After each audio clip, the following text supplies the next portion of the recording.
আসসালামু আলাইকুম, কেমন আছেন সবাই? আজকে আমরা কথা বলবো যে কোয়েল পাখিকে গোসল করানো হয় কিভাবে, আর গোসল করালে উপকারিতা কি কি?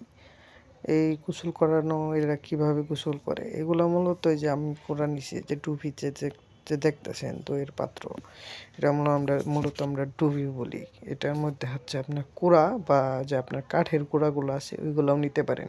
আমি নিয়েছি কাঠের কুড়া, যেহেতু আমার কতগুলো পাখি না, আমার অত বেশি দরকার পড়ে না। আপনারা চাইলে কাঠের কুড়াও দিতে পারেন, এইগুলা দিয়ে গোসল করে। এখন আসি যে এইগুলাতে কেন গোসল করে। দেখেন, এদেরকে পানিতেও গোসল করানো হয়, কিন্তু পানিতে গোসল করলে এদের ঠান্ডা লেগে যায়। আর ঠান্ডা লাগলে এদেরকে মেন রোগী হচ্ছে ঠান্ডা আর ভাইরাস। এই দুইটা কারণে এরা সম্ভবত সবগুলা মারা যায়।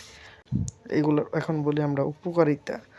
এগুলা দিয়ে যদি আপনারা কোয়েল পাখির কে ঠিক মতো 2 দিন পর পর গোসল করান, তাহলে এদের যে শরীরের জীবাণুগুলা এগুলা মারা যাবে।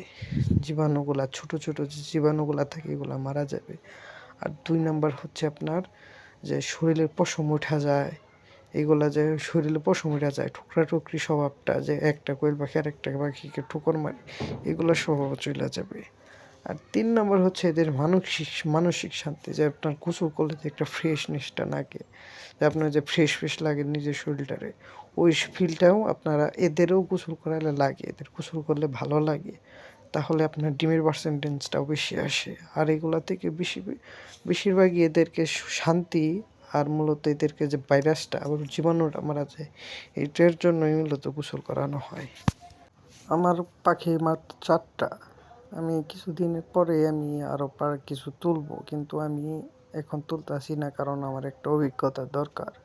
এগুলার কারণে আমি তুলতাছি না। সবাই আমার পাশে থাকবেন, আমার নতুন চ্যানেল। আমি যতটুকু সম্ভব আপনাদের সঠিক পরামর্শটাই দিব। সবাই আমাদের সাথে থাকেন। ধন্যবাদ। আসসালামু আলাইকুম।